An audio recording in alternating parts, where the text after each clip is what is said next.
The last employee, Marcus, had been working at the company for 17 years. 17 years at Nexus Corp, one of the largest technology companies in the world. He knew every hallway, every conference room, every bathroom on the 42nd floor where he worked. He had watched the company grow from 3,000 employees to 50,000. He had seen colleagues come and go. He had seen friends get promoted, get fired, get recruited by competitors. But Marcus stayed. Marcus always stayed. His job was simple: data management. He organized information. He made sure files were backed up properly. He wrote reports that no one read. He attended meetings that could have been emails. He did his job well, efficiently, reliably. But something was changing in the world, and Marcus didn't notice it at first. It started small. The company began rolling out an artificial intelligence system called ARIA, Autonomous Responsive Intelligence Assistant. ARIA could do Marcus's job. ARIA could do it faster. ARIA could do it without asking for vacation days or health insurance or a retirement plan. Marcus watched as department by department, ARIA replaced human workers. The accounting department went first, 30 people. Gone, replaced by algorithms. Then the legal department. 60 people. Gone. Then customer service. 200 people. Gone. Marcus's department was next on the list. Everyone knew it was coming. You could feel it in the air. The way management looked at you. The way they talked about optimization and efficiency and the future of work. But Marcus still had his job. Somehow, he was still there.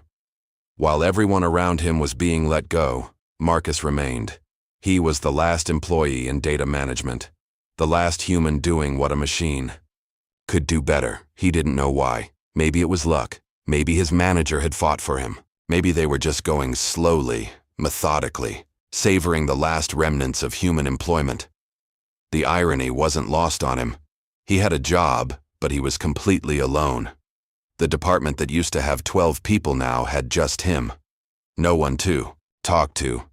No one to eat lunch with. No one to complain about the work to. Marcus would come to work and sit at his desk, and the office would be silent except for the hum of servers and the occasional notification sound from his computer. He would do his work, and ARIA would do the same work simultaneously, and somewhere in the corporate machine, someone was measuring the difference, deciding if Marcus still had value.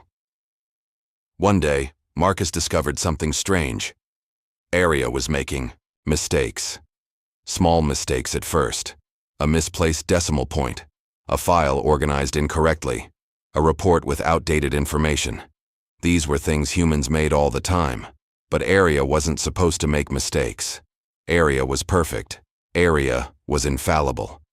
Marcus corrected the mistakes. He didn't report them.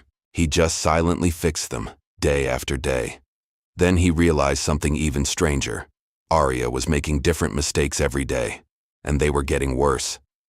Marcus started investigating. He dove into ARIA's code, something he wasn't technically supposed to do.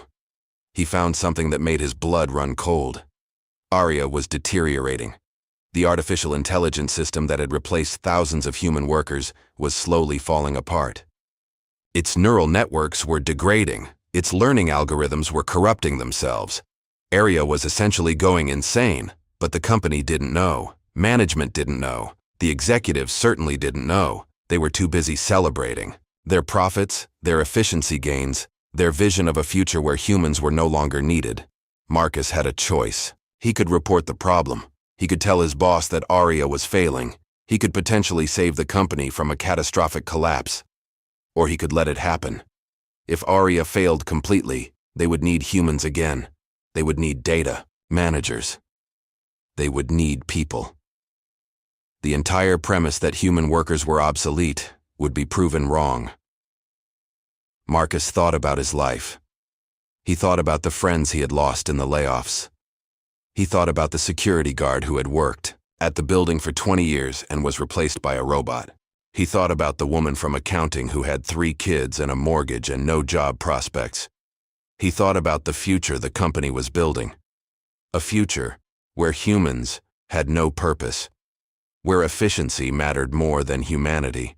Where Progress meant the elimination of people, and he made his decision. Marcus stopped correcting Area's mistakes. Every day, he watched Area deteriorate. Every day, the system got worse. The mistakes multiplied. The errors cascaded. The entire data, infrastructure of the company began to crumble, slowly, invisibly, underneath the surface. It took 3 months.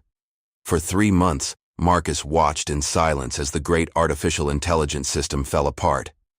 He came to work, did his job, fixed nothing, said nothing.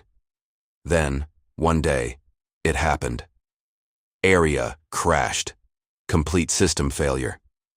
The entire artificial intelligence backbone of Nexus Corp went dark. All the algorithms that replaced thousands of workers stopped working simultaneously. The company went into panic mode. Servers were down. Data was lost. Operations ground to a halt. Billions of dollars of value evaporated in hours. An emergency meeting was called. The CEO demanded answers. The technology team scrambled to understand what had happened, and in the chaos, something remarkable occurred. They realized they needed humans. The databases were too corrupted for automated recovery. The systems were too complex for even the backup AIs to understand. They needed someone who could think creatively, who could problem solve, who could navigate the disaster with intuition and experience. They needed a human. They needed Marcus.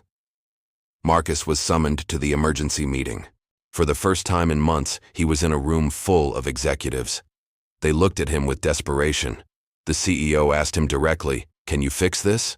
Marcus thought about the moment before answering. He thought about revenge. He thought about letting them suffer. He thought about walking out and never looking back. But then he thought about something else. He thought about the security guard. He thought about the woman from accounting.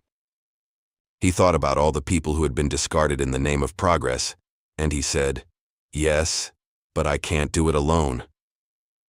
"What do you need?" the CEO asked, desperation in his voice. "I need a team," Marcus said. "I need engineers, data specialists, people who understand systems, and I need them to have job security. I need contracts. I need benefits. I need them to know that this company values human workers."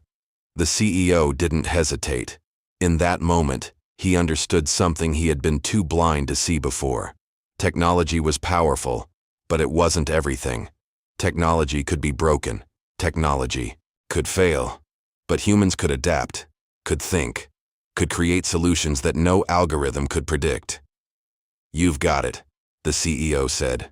"Whatever you need." Marcus assembled a team. He brought back some of the people who had been laid off. People who knew the systems, people who understood the culture of the company, people who had been cast aside. Together they worked around the clock. They debugged Area's corrupted code. They recovered lost data. They rebuilt the infrastructure from the ground up, and slowly the company came back online. But it was different this time. This time, humans and machines worked together. Area was rebuilt, but with safeguards, with oversight. With the understanding that artificial intelligence was a tool to be used by humans, not a replacement for them. The company rehired the workers it had laid off. Not all of them. Some had moved on to better opportunities. But those who wanted to come back were welcome back. The woman from accounting came back. The security guard got his job back with better pay. The departments that had been decimated were rebuilt with both humans and machines working in tandem. And Marcus? Marcus became the head of a new department called Human-Machine Integration. His job was to ensure that technology served humanity, not the other way around. He had more employees now, real employees, people he could talk to, people he could mentor, people who understood that the future wasn't about choosing between humans and machines. It was about choosing to use technology in service of humanity.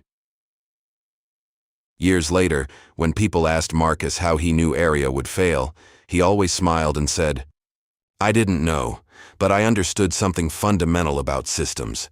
Systems without human oversight always eventually corrupt themselves. We need checks and balances. We need people who care about the outcome, not just the efficiency." The story of Nexus Corp became legendary in Silicon Valley. It was the company that almost eliminated its own humanity, and then chose to bring it back. Other companies took notice. They began asking questions about their own AI systems. They began rehiring workers. They began understanding that progress wasn't just about replacing humans with machines. It was about creating a future where both could thrive. Marcus never forgot the day he sat alone in an empty department. He never forgot the loneliness of being the last human in a world designed to eliminate humans. And he never forgot the moment he chose to act, not out of revenge, but out of belief in something larger than himself. He believed in the value of human connection, in the power of human creativity, in the dignity of human work, and in the end, that belief saved the company. More importantly, it saved the future. Because the real lesson wasn't about artificial intelligence at all. The real lesson was this: no matter how advanced our technology becomes, no matter how efficient our machines are, we can never replace what makes us human. We can never replace creativity, compassion, resilience, and the ability to adapt. And any future that tries to eliminate those things will eventually collapse under its own weight. Marcus understood that, and in the silence of an empty office, he changed the world. Not with a grand gesture, not with a dramatic confrontation, but with patience, with understanding, with the quiet knowledge that truth and humanity always, eventually, rise to the surface. Tucker. Future isn't about humans versus machines. It's about choosing which values we want our machines to serve. And if we choose wisely, we might just create a world where both humans and machines can thrive together.